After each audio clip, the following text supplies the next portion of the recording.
Friends, hello and welcome on TechGuruSpeaks.com. Today I would like to describe about Java multiple catch blocks.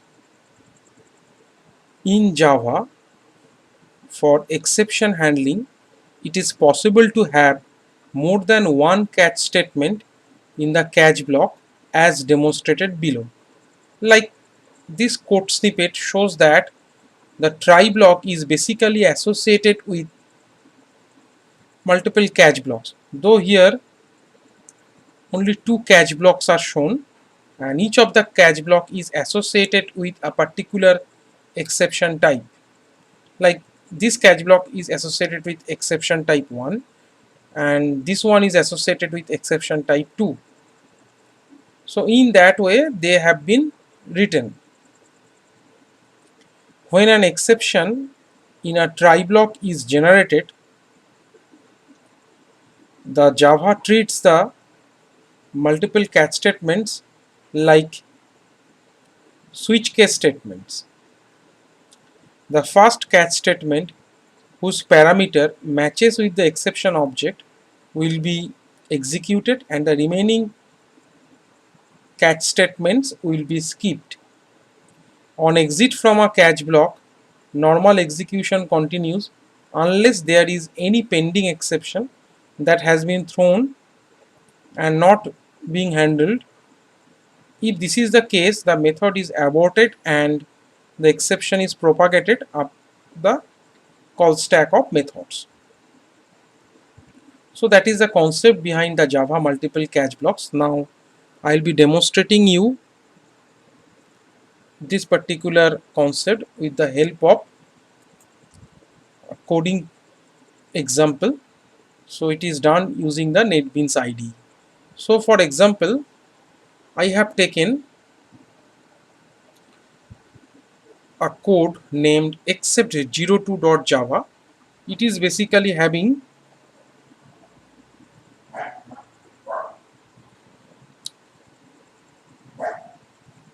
two variables a and b, a equal to 10 and b equal to 0.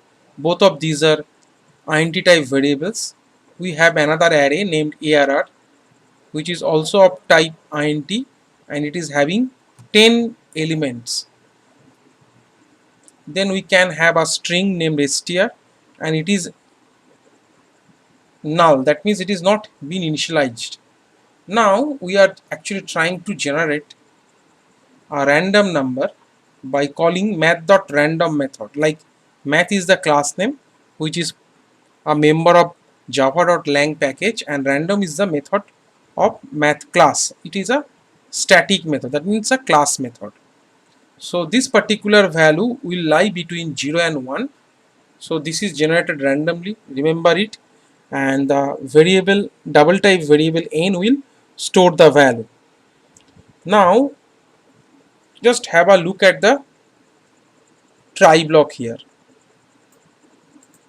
Depending on the different values of n, we can have different scenarios. Like if the value of n is less than 0.3, that means we are now trying to generate arithmetic exception, because 10 by 0 it denotes arithmetic exception. So if this is the case, this particular catch statement will be matched and the corresponding code within this block of catch will be executed, that means this one. Now if the value is less than 0.6 but greater than equal to 0.3, so in that case we are going to generate array index out of bounds exception. Like here the number of elements that we can have for this int type array is 10, but here we are trying to insert an element 100 at the position number 20, which is basically an invalid index or position. So Java will not allow you to write such statement. So it is generating an array index out of bounds exception. So if that kind of exception is being generated, that will be handled by the matching catch block. So that is why I have told you, like it is quite similar to the use of switch case statements. the particular case that will be matched with the given catch statement will be executed. The others are basically, I mean to say, the other catch statements are simply skipped. Similarly, for the last one, if it is greater than equal to 0.6, I have already told, like, the value of n will lie between 0 and 1. So it is basically trying to access the character at 0 position. But the thing is that the string is not initialized at all. So there is no such character at position number 0. So that is why it will generate null pointer exception. So for this statement, if it is matched, so that means it will be looking for the matching catch statement, and it is there, and as a result this particular statement, that means this one within this catch block, will be executed. So that is the idea of this particular program. So now I will be trying to run the program. So it is showing this particular exception has generated. It depends on the value of n. As I have already mentioned, the output will vary depending on the value of n, because it is generated randomly by using the mat.random method. So that is why here it is matched with the else if condition in the try block, and as a result it has been generated like array index out of bounds exception, which is basically a subclass of runtime exception. I mean to say, all these classes, whether it is arithmetic exception, array index out of bounds exception, and null pointer exception, all these are subclass of java.lang.runtime exception, and obviously they are considered to be unchecked exceptions. So now I'll be trying to run the program for the second time. So it is generating this particular exception. So that means that this else statement will be executed now. Now for the third time I am trying to run the program. So now it is basically trying to execute the statement within the if statement. So in that way I have shown you, for each of the matching case within the try block, it will be looking for the corresponding catch block, because in that way the exception can be handled, and the particular exception can be confined within the try catch block combination. So that is the idea. So I have tried to implement that thing here. Now it is basically a old technique, like to deal with multiple catch blocks. Here I have followed the technique that for each of the matching exception being generated, I have to write a separate catch block. But there is a concept like multi catch block. That means I can include all the exceptions that might arise within the single catch statement. So now I would like to modify this code statement. So just I will be writing here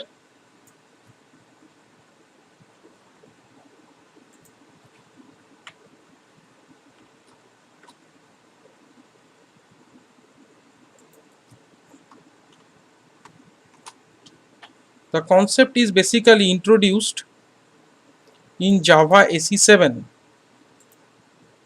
So this is called multi-catch block, better to say. So by using this concept, I can include all the exception types that might arise within the single catch block statement. So now I can omit them. So there is no compilation error, as you can see it. So I can run the program and it will produce the same kind of output depending on the exception being generated. So basically it depends on the value of n that I have already told. So this concept is basically called multi-catch block. Remember it. Multi-catch block introduced in Java SE 7. So that is the thing. So I think now you have understood how to deal with, say, multiple exceptions being generated with respect to a exception handling code in Java. So that means the old technique says that you have to write an individual catch block for each of the exception that might arise. But the new concept that is introduced in Java SE 7, that better to use the multi-catch block. That means all the exceptions that might arise can be written inside the single catch block. So that I have done here. So that is the concept to apply. Now I will be showing you an interesting case with respect to, say, multiple catch blocks. Say for example, in this particular example, I have written here exception class and the array index out of bounds exception, because this is the actual case. Like it is having 100, like it has got the provision of entering 100 elements, because this is the size. That means 0 to 99 is a valid index, but if I am trying to add some number at the 100 position, so that is basically an invalid index. So Java will not allow you to do so. So as a result, it is basically creating an array index out of bounds exception. So now you already saw the exception hierarchy types. Like from exception we have got runtime exception. Now we are having the subclass of runtime exception, that is array index out of bounds exception. So if you just look at the code here, it is having the try block and it is associated with two catch block. That is the example of multiple catch blocks. But the thing is that exception is basically a grandparent of array index out of bounds exception, or you can consider it, it is at the upper level compared to the array index out of bounds exception. So if that is the case, so in that particular situation, it will show compilation error. Like if I am writing multiple catch blocks that uses a super class, will catch exception of that type plus any of its subclasses. Like this particular code is basically can be handled by the this particular catch block, because it is the top level class for array index out of bounds exception. So if I am writing this particular code only, I mean to say for catch block, there is no problem. It will be running successfully, as it can cover the case that is basically occurring here. That means array index out of bounds exception, because we are basically using the user relationship. Like from exception we are getting runtime exception. Now from runtime exception we are getting array index out of bounds exception.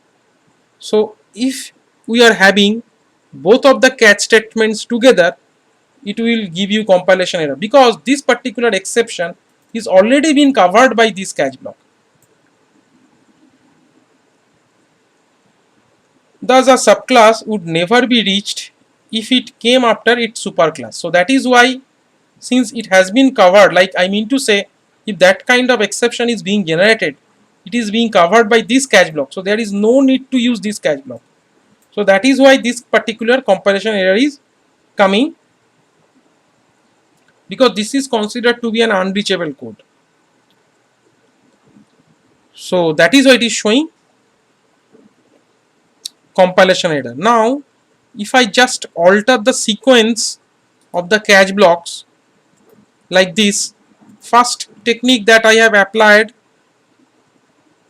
was to omit the catch block that is having array index out of bound exception, but it is a first choice. But the second choice being like that, if I am just altering the sequence of these catch blocks, I mean to say if I am just altering their sequence, so it is creating no problem for you. Like here the particular exception is basically covered by this catch block, so it will not be creating any problem for you, and this is not considered to be an unreachable code. So in that way the problem is solved. So this means that the second catch statement will never execute. That means this particular catch statement will never be executed. So in that way, by reversing the order of the catch statements, we have written this modified program, and the problem, that means compilation error was generated. This particular problem has been solved. So in that way, by following this trick, we can have multiple catch statements, and they might be having superclass subclass relationship in terms of class hierarchy. But remember that it should be like subclass followed by superclass. So that is the idea.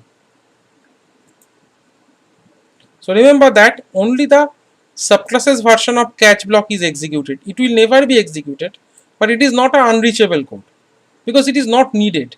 Okay, so that is the idea to be employed here. So in that way, the multiple catch blocks can be used in Java program for exception handling. So I hope that you have thoroughly watched this video, and if you like this video, then please don't forget to subscribe to my YouTube channel.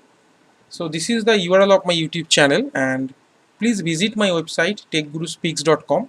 You will get lot of useful information here, and this is my official email ID. Have a nice day. Thank you very much.